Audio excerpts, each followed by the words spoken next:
আপনি আপনার বিকল্প তাদের বেছে নেবেন যাদের গায়ে চুরি দুর্নীতির কোনো দাগ নেই, যাদেরকে বিধানসভায় গিয়ে বলতে হবে না আমি তুলসী মঞ্চের দিকে মাথা করে ঘুমাই তাই আমি আপনার থেকে বড় হিন্দু, আমাকে ভোট দিন। কিংবা কিংবা তাদেরকে বিধানসভায় গিয়ে এটা বলতে হবে না আমি মুসলিম সমাজের জন্য একটা বাবরি মসজিদ করছি তাই আমাকে ভোট দিন।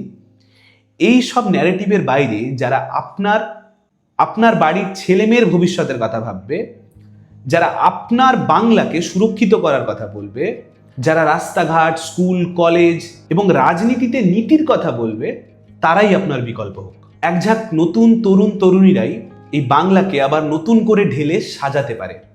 রাজনীতিতে, বাংলার রাজনীতিতে যে কালো অধ্যায় আমরা দেখেছি সে দাগকে মুছতে আমাদের বিকল্প এই ছেলেমেয়েরা হয়ে উঠুক। আগামী দিনে যাদের হাতে বাংলা থাকলে আপনি সুরক্ষিত থাকবেন তারাই আপনার বিকল্প হয়ে উঠুক। আমি একটা এক্সাম্পল দিয়ে আপনাকে বোঝাই। ধরুন আপনার বাড়িতে একটা ছোট্ট সন্তান রয়েছে এবং তার শিক্ষার জন্য, তার পড়াশুনোর জন্য, তাকে মানুষ করার জন্য আপনার একটা গৃহশিক্ষক প্রয়োজন। এবং আপনাকে আমি 3টে অপশান দিলাম, এই 3টে অপশান থেকে একজনকে আপনাকে বেছে নিতে হবে যার হাতে আপনি আপনার ছেলে মেয়ের ভবিষ্যৎটাকে সুরক্ষিত দেখতে পান। এক, তৃণমূল কংগ্রেসের দেবাংশু ভট্টাচার্য, তৃণাঙ্কুর ভট্টাচার্য, সায়নী ঘোষ ইত্যাদি ইত্যাদি। দ্বিতীয়, বিজেপির তরুণ নেতা, ধরুন তরুণজ্যোতি তিওয়ারি, সন্তু পান ইত্যাদি ইত্যাদি।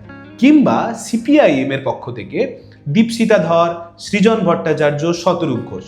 আপনি চোখ বন্ধ করে আপনার ছেলেমেয়ের ভবিষ্যৎ যাদের হাতে সুরক্ষিত দেখতে পান, যদি আপনি এই 3টে দলের ছেলে মেয়েদের একজনের মধ্যেও আপনার ছেলেমেয়ের ভবিষ্যৎকে সুরক্ষিত দেখতে পান, আপনার সন্তানের দায়িত্ব তাদের উপর তুলে দিতে পারবেন, তাহলে আপনি এই বাংলার দায়িত্ব বিশ্বাস করি তাদের উপরেই তুলে দিতে পারবেন যদি এই বাংলাকে আপনি আপনার সন্তানের মতোই ভালোবাসেন।